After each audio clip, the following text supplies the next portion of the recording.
अच्छा, सबसे पहले तो आप लोग ये देखो ना, इनसे इससे एक्सप्लेन करना काफ़ी ज़्यादा आसान हो जाता है। ये आपकी मिनी कैट में भी है और आपकी बिग कैट्सन में भी है। इसमें क्या है कि सबसे पहले तो ये कि मैंने आप लोगों को ये सारा मैकेनिज़्म समझा दिया था, इसको मैं दोबारा से रिवाइज़ नहीं करूँगी। सबसे पहले मैं आप लोगों को बताऊँगी कि इन आयन्स के क्या इफ़ेक्ट होते हैं, ये जो डिफरेंट ड्रग्स होती हैं, जो इनको डिफरेंट जगहों पे जाके ब्लॉक करती हैं, इनका क्या इफ़ेक्ट होता है। सबसे पहले तो हमारे आ जाते हैं थायोसाइनेट आइन और परक्लोरेट आइन। जो मैंने आप लोग को बायोटार में ए था वो बताया था कि ए से होते हैं एनाइन इनहिबिटर्स, ठीक है। तो ये एनाइन इनहिबिटर्स होते हैं थायोसाइनेट और परक्लोरेट जो जाते हैं और जाके इन आयोडीन के रिसेप्टर को ब्लॉक कर देते हैं। जब ये रिसेप्टर को ब्लॉक करते हैं तो ऑफकोर्स आयोडीन ज़्यादा अंदर नहीं आ पाएगा और वो ज़्यादा T3 और T4 नहीं प्रोड्यूस कर पाएगा, जिसकी वजह से हम लोग इन्हें कहते हैं एंटी थायराइड ड्रग्स। ये एनाइन इनहिबिटर्स होते हैं। थायोसाइनेट आइन इसमें आ जाता है एक, और एक परक्लोरेट आइन आ जाता है। उसके अलावा आप लोग देखेंगे बायटार, मैंने आप लोगों को बोला था ना बीटा ब्लॉकर्स, तो बीटा ब्लॉकर्स अगर हम लोग ना ये इसको ज़रा सही करके हम लोग देख लेते हैं, इस वन बाय वन देखेंगे।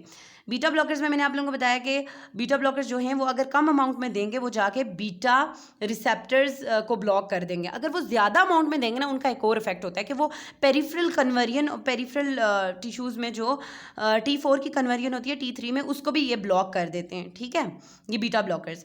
उसके अलावा ये दो इफेक्ट बीटा ब्लॉकर्स के याद रखने हैं, ठीक है। उसके अलावा हम लोगों ने आई से पढ़ा है आयोडाइड्स।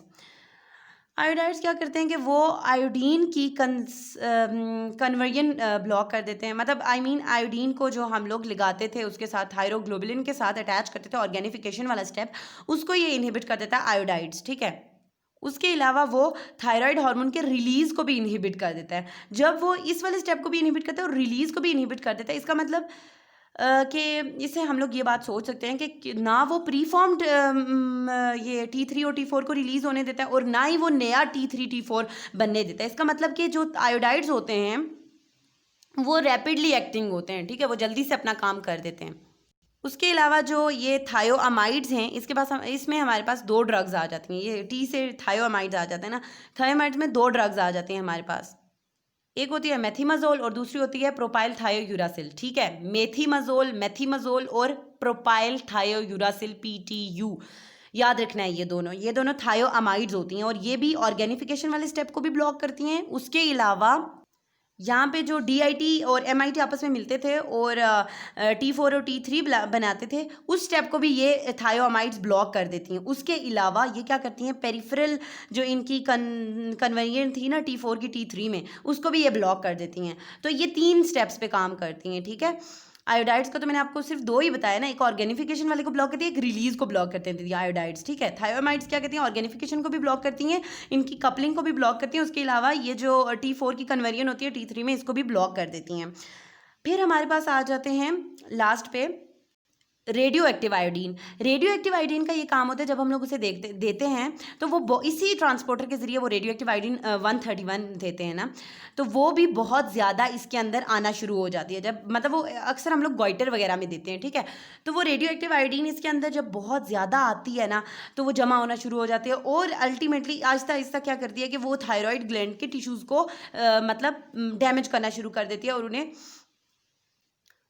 और इस ग्लैंड को आहिस्ता आहिस्ता मतलब ख़त्म करना शुरू कर देती है ना, मतलब आहिस्ता आहिस्ता इसकी डैमेज शुरू कर देती है, जिसकी वजह से T3 T4 खुद ही कम बनना शुरू हो जाएंगे। जाहिर सी बात है, ये जब आधा डैमेज हो जाएगा, फॉर एग्जांपल बहुत ज़्यादा बड़ा हो गया था ना, तो इसलिए हम लोगों ने आधा आयोडीन 131 दे के, रेडियो एक्टिव आयोडीन 131 दे के इसे डैमेज करवा दिया, जिसकी वजह से क्या होगा, T3 T4 प्रोड्यूस करने वाले सेल्स कम बच गए ना इसके। तो इस तरह ये काम करता है, ठीक है।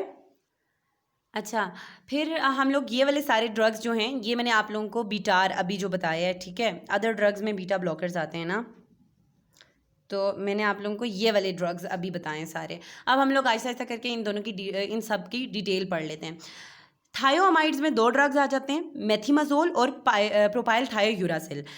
अब इनका मैंने आप लोगों को थायोअमाइड्स का पहले ही एक्शन बताया है कि थायोमाइड्स 3 तरह काम करते हैं। एक तो ये ऑर्गेनिफिकेशन वाले स्टेप को ब्लॉक कर देते हैं, उसके अलावा सेकंड जो काम करते हैं वो ये कि ये MIT DIT की कपलिंग को ब्लॉक कर देते हैं, और तीसरा ये कि T4 की T3 में जो कन्वर्जन होती है पेरिफेरल टिश्यूज़ में, वो भी ये ब्लॉक कर देता है ये थायोमाइड, जिसमें मेथिमाजोल भी आता है और प्रोपाइल थायोयूरासिल भी आता है। ये दोनों के दोनों इस तरह काम करते हैं। उसके अलावा ये कि ये रिलीज़ को ब्लॉक नहीं करते। जब ये थायराइड हार्मोन से रिलीज को ब्लॉक नहीं करते बल्कि सिर्फ बनने को ब्लॉक करते हैं ना, T3 T4 के बनने साइंथिस को बंद के स्टेप्स को ब्लॉक कर रही है, रिलीज को ब्लॉक नहीं कर रहे। इसलिए जो प्री फॉर्म T3 T4 होगा, जो पहले से ही वहाँ पे वो वैक्यूल्स की फॉर्म में थायराइड ग्लैंड में पहले से ही एक्यूमुलेट हुआ होगा, वो तो रिलीज हो जाएगा भाई। इसका मतलब ये कि थायोमाइड्स जो होते हैं वो एकदम से अपना एक्शन परफॉर्म नहीं करते, क्योंकि वो रिलीज़ को ब्लॉक नहीं करते। तो जो प्री फॉर्म्ड T3 T4 होंगे वो तो रिलीज़ होंगे। तो इसका मतलब इसका स्लो ऑनसेट ऑफ एक्शन है। 3 से 4 वीक्स इसको लगते हैं अपना फुल इफेक्ट देने के लिए। 3 to 4 वीक्स लगते हैं इन दोनों को अपना इफेक्ट देने के लिए, ठीक है।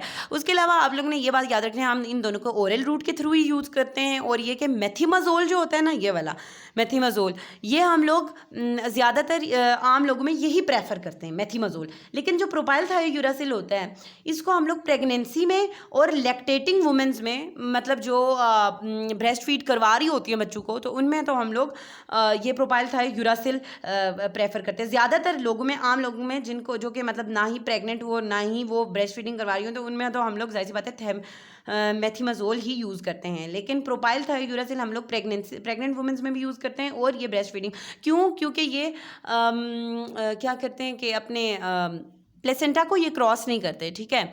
और उसके अलावा ये ब्रेस्ट मिल्क में भी नहीं एंटर होते, जिसकी वजह से बच्चे में कोई इफेक्ट नहीं कॉज करते। इसलिए हम लोग इसे प्रोपाइल थायोयूरासिल ही उसमें यूज़ करते हैं। P4 प्रोपाइल और P4 प्रेगनेंसी, इससे याद रख लें, प्रोपाइल थायोयूरासिल को हम लोग प्रेगनेंसी में यूज़ करते हैं। अब इन दोनों के कुछ टॉक्सिक इफेक्ट्स भी होते हैं। टॉक्सिक इफेक्ट्स ये होते हैं कि ये स्किन रैश कॉज करती है, वेस्कुलाइटिस कॉज करती है, ए ग्रेन्युलोसाइटोसिस कॉज करती है, हाइपोथ्रोम्बिनीमिया कॉज करती है, और लिवर डिसफंक्शन कॉज करती है, ठीक है। तो इसको आप लोग, मैं इसके लिए आप लोगों को एक निमोनिक बता देती हूँ, अगर आप लोगों को अच्छा लगे तो आप याद कर लें। लेकिन मैं आप लोगों को एक बात बहुत अच्छे से बहुत मरतबा कह भी चुकी हूँ पहले, और क्लियर अभी भी कर देती हूँ कि आप लोगों को फार्मा में टॉक्सिसिटीज़ निमोनिक्स के बगैर याद नहीं होंगी, ठीक है।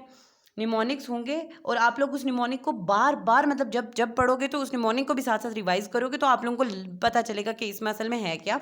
वरना आप लोगों को टॉक्सिसिटीज़ खास करके याद नहीं होगी। बाकी तो कॉन्सेप्चुअल चीज़ें आप लोग कॉन्सेप्ट से याद कर सकते हो, लेकिन इसमें जाहिर सी बात है उनको इतना खास कॉन्सेप्ट आता नहीं है, ठीक है। तो आप लोग इसे SVAL सवाल से याद रख लो, ठीक है। सवाल जो होता है, हम लोग सवाल पूछते हैं किसी से, ठीक है, तो वो SVAL से याद रख लो। S से होता है स्किन रैशेस, V से होता है वेस्कुलाइटिस, A से होता है ए ग्रेन्युलोसाइटोसिस, और L से होता है लिवर डिसफंक्शन। इसके अलावा सिर्फ एक आता है हाइपोप्रोथ्रोम्बिनीमिया।